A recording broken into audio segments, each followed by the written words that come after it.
here on West 52nd Street, a great block between 5th and 6th Avenue. The BlackRock building's on one corner, City Core on the other, 21 Club across the street. But that's not why I'm here. I'm here for this restaurant, Anthos.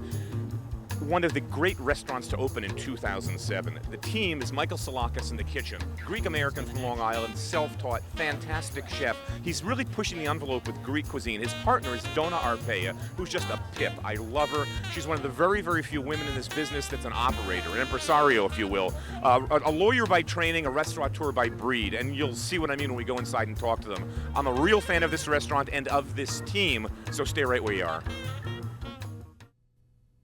Order fire, sixth order. Let's go, people. I'm waiting on a lot of things over here. Anthos, what can I tell you about this restaurant? This is really one of the great openings of this past year, '07.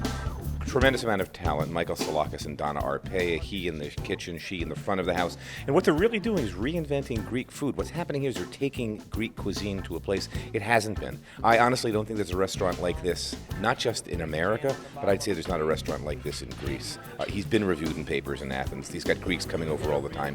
One of the great restaurants in the city, and amazingly, this kid's self-taught. He's only been cooking for 6 years. Whatever. Follow me around the kitchen. You'll meet Michael. You'll meet Donna. It's a great story. This is ready to go, 43. This restaurant, the concept behind it is, in your words. Well, we basically just wanted to take and explore Greek food in a way that nobody else has. So we basically said to ourselves, we're going to give the freedom to the kitchen to really play around with ingredients and the idea of what Greek food can be and try and define it in terms of its soul as opposed to what its traditional culinary heritage is. And we've pushed the envelope to, I think, further than anybody else ever has in terms of Greek food, and we're redefining it, and I think that's why it's getting so much critical attention. And it really has blown up to become an unbelievable success. So we have all this wonderful shellfish. Razor clams, we have shrimp, mussels. And everything kind of gets braised individually in this pan, and then we throw orzo to bind everything together, and then fresh herb. For me, it's all about that freshness that herb gives at the end. It really, really just kind of brightens everything up. And then, you know what? Again, season before, season during, season after, you're good to go. This is actually our version of a Greek salad.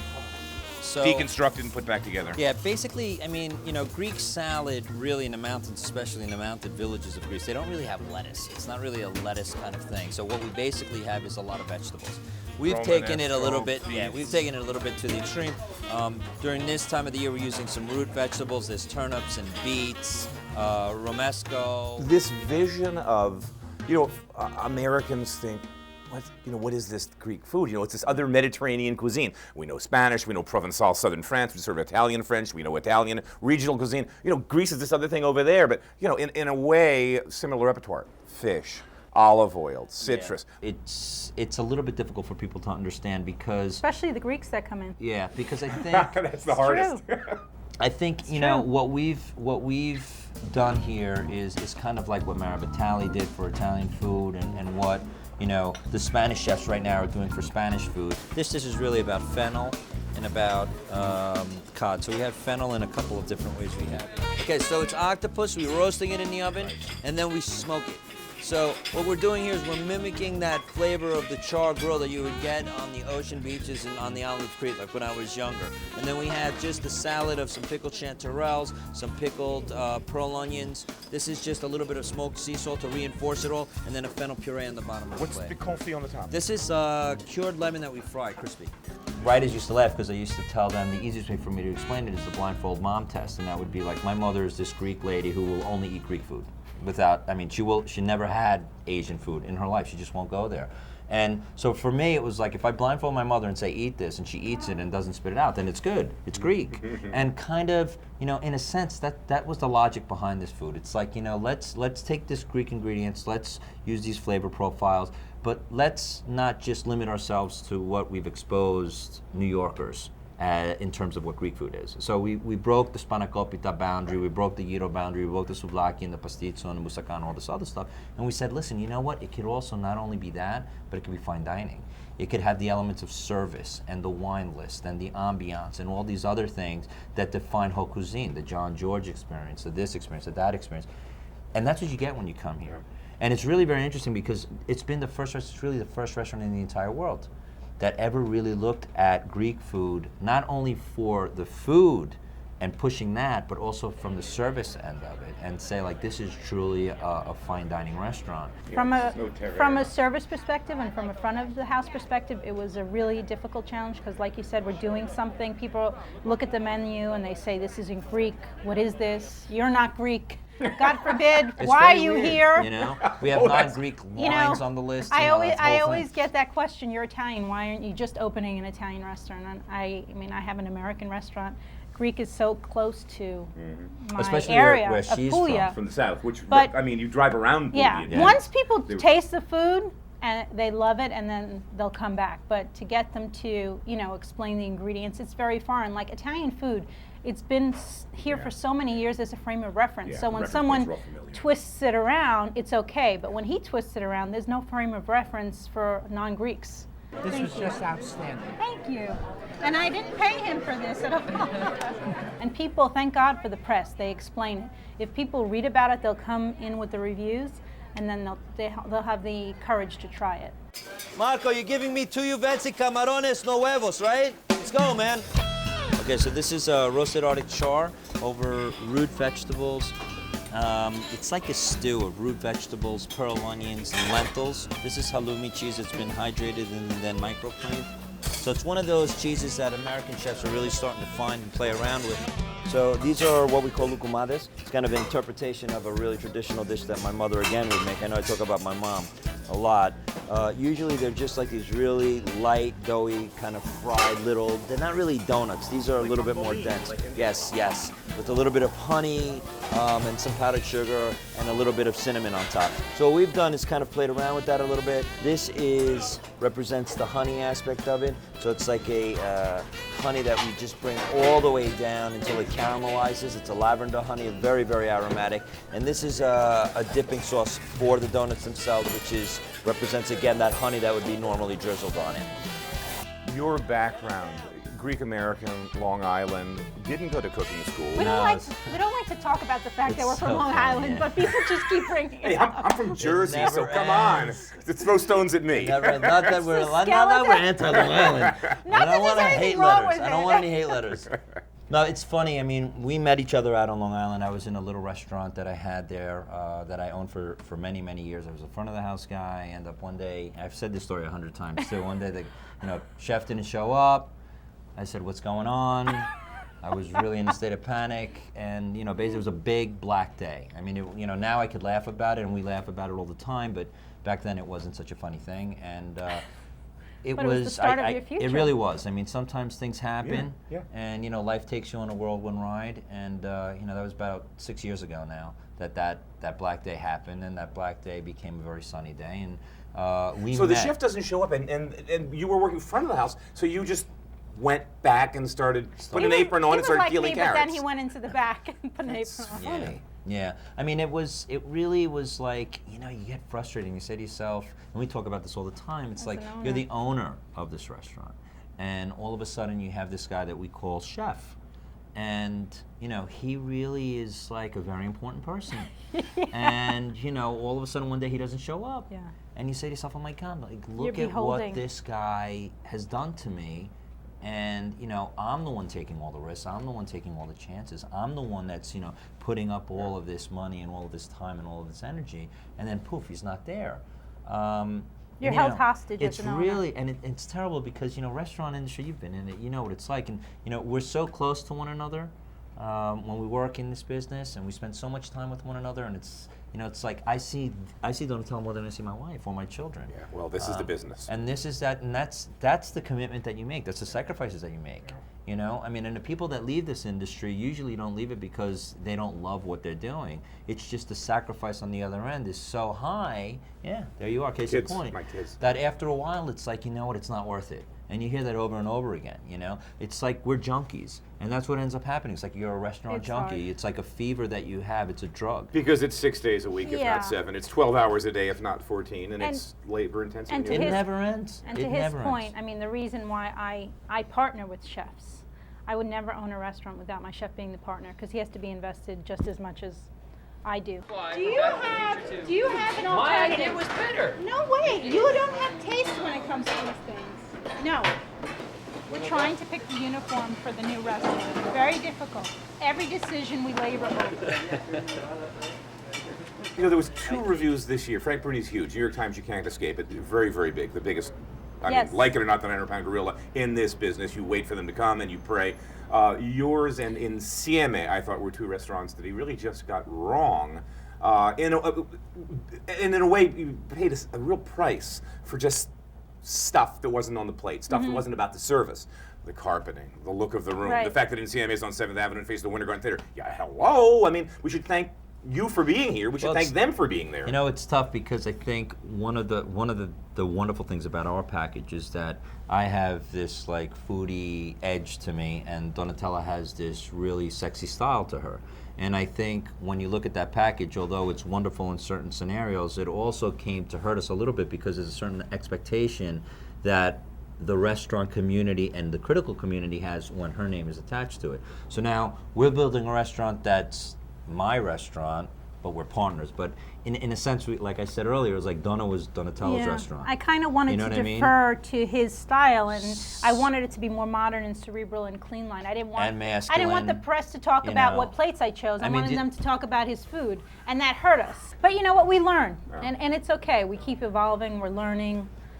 Each incarnation will be better, and I don't think we ever get upset with critics. We always listen to what they have to say. And No, and you've had a great run. You've got some great You can't- press coming out now. yeah. We're talking about the Esquire piece on it, but it's great it's stuff. good that So- everyone keeps talking about us, that's all. We love the restaurant business, and we're building an infrastructure of people, and we're focusing on, he's focusing in the back and I'm focusing in the front on training our people so that we can expand and not implode, you know? You're expanding. Well, continued success. You've got us Thank all you. day. We're going to hang out with you Thank in the you. kitchen, and thanks for doing a demo for me later Can't wait. to get me off the hook at the end of the show.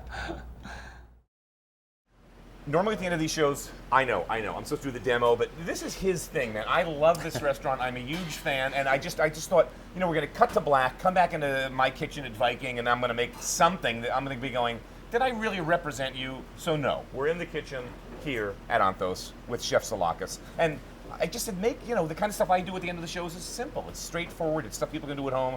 Mike got the drill, 1, 2, 3. What are we making? I mean, I'm looking at these ingredients. They're all relatively familiar. Yeah. Stuff people can buy at home and get. Talk to me. What do we have? Well, for the protein, we're using a fish. We're in a Greek restaurant, so you know Fish. we're really known for fish. We're using a ludomeris, like a wild bronzino. Most people know what a bronzino is. It's kind of like a sea bass. Yeah, we'll fish. We'll see if Really, that's right. really kind of light white fish. Real just clean, really delicate. clean. Very, very little fat. Not a lot of oil in it. It's really an easy fish to put together, and it works really perfectly with the ingredients that we chose. So, you know, what I really was thinking about was really making something that you could put together at the house and at the same time give that wow effect for people that are coming by for a dinner party, or even if you want to make a really good, healthy meal. We were talking about Greek food and healthy and Right. Mediterranean diet, Yep. and you'll see here there's no butter, there's no fat, there's really just all about natural ingredients, and I think the big thing that the home cook has to really think about is acid. It's that little Yeah. touch of acidity that just kind of livens that dish and makes it, wow, pop in the mouth. Talk about that a lot. I talk to people about how it's just funny how a little bit, how if they only knew in kitchens how many chefs use a couple of drops of lemon all juice, about a little acid. vinegar, how that acid polishes, it gives cohesion, it just brings flavors together It in a way really- that's hard to describe if you haven't done it before. The easiest way that I liken it to that home cook is that, you know, when you eat something and there's that little bit of acidity left, it kind of like, it makes you want to go back and Yeah. eat more. Yeah. You know, when you have that really fat, a lot, you know, covering butter and all this Right, richness, right. it's kind of, Too you know, much. you become tired after a while. That first bite is wonderful, that second bite is wonderful, but then it's like, oh my God, you know, there's a lot of fat here, you know, I'm tired. That little bit of acid just kind of keeps it like really interesting and fresh in the mouth. Gives it balance. So what do we have ingredient-wise here? Real All right, so simple. we're going to do a real simple, in the pan, some vine-ripe tomatoes, some olives, some potatoes. This is garlic confit, which I want to talk about a little bit. Some fresh herbs that we're going to roast the stuff in, and some fresh herbs that we're going to finish up in. The acidity that we're using is some lemon juice, and then we're just going to the infamous salt and pepper. Yep. Season, season, season. So, and that's it. It's really, really simple. And when we put it together on the plate, you're going to see it's got a beautiful color. It's really fast. I mean, we're going to put this dish together in Real 10 time, minutes. right. I mean, real time, 10 minutes from soup to nuts, start to finish.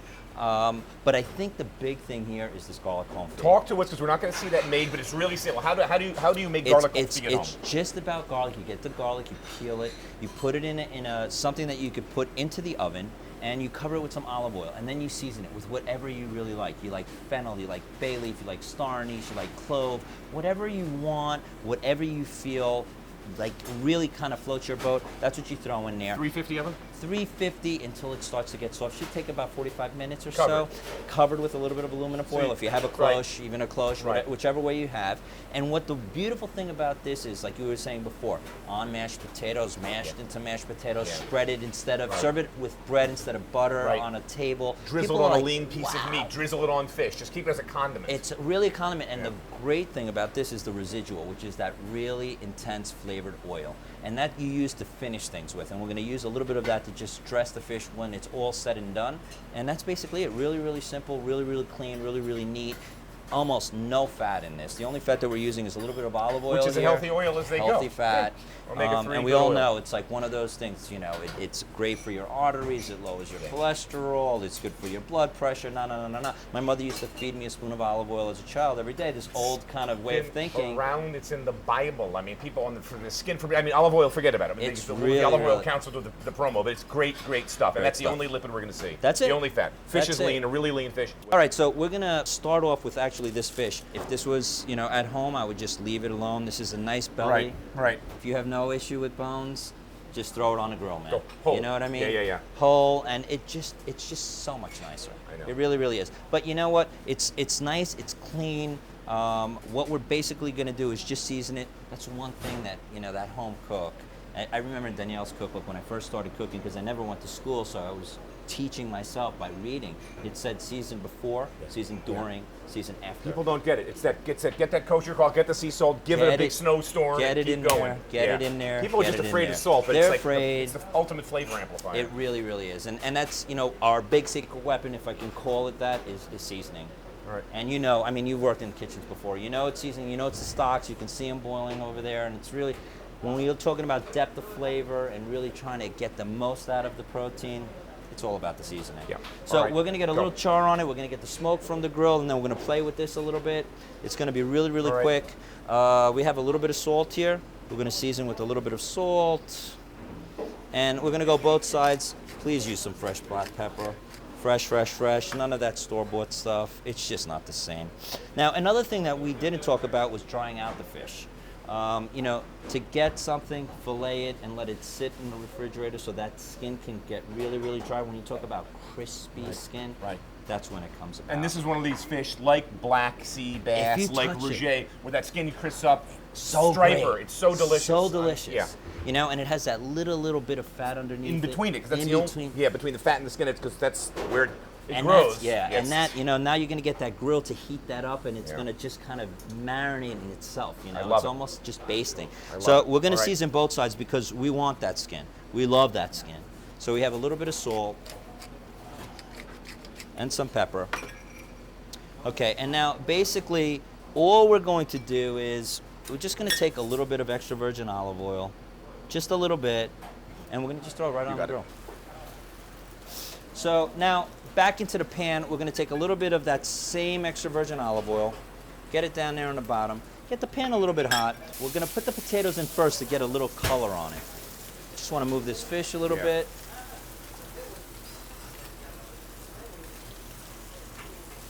Okay, so now to this we're going to add some herbs.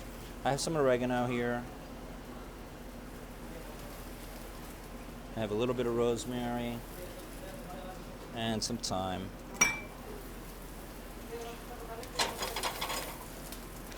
All right, so now, you know, basically what's happening is that the fresh herbs are going to get into that olive oil that we started down there, and it's going to season that olive oil, and that olive oil is going to start to carry the flavors of those fresh herbs.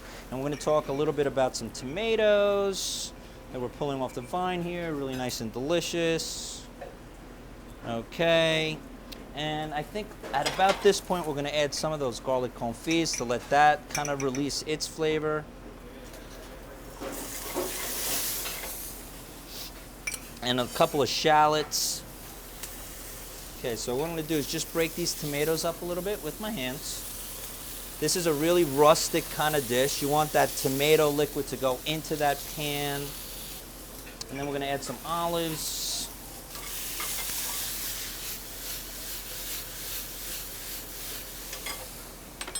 Season with a little bit of salt,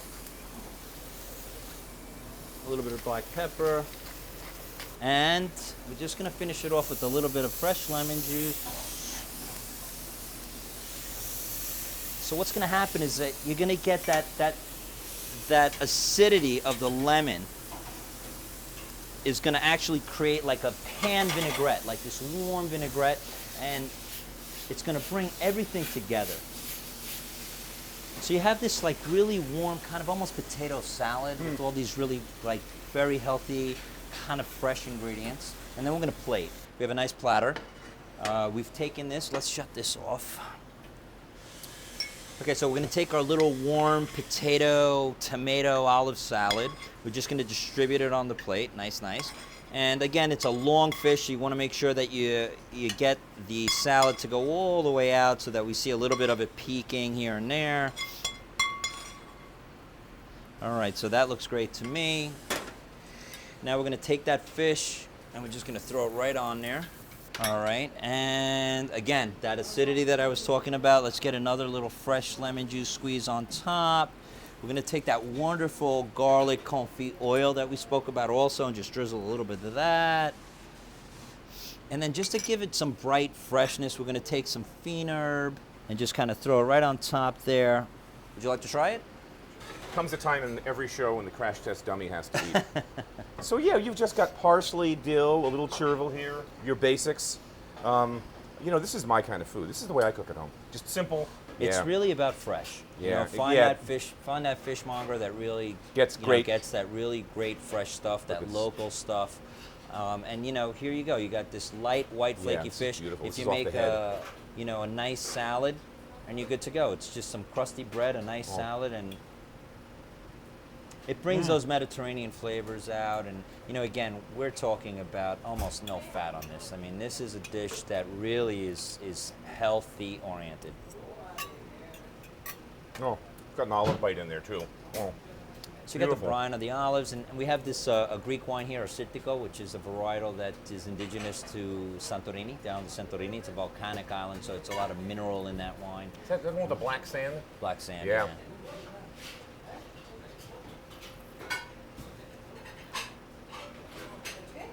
Great, great minerality. It almost reminds me of those wines from Italy that we had earlier this summer, the Greco di Tuffa. Yes, It comes very from much so. Naples because it has that sort of Interesting enough, Greco di Tuffo. So it's yeah. you know, it's Greek. That's well. That thank you. There we. I didn't even think of that. That's true.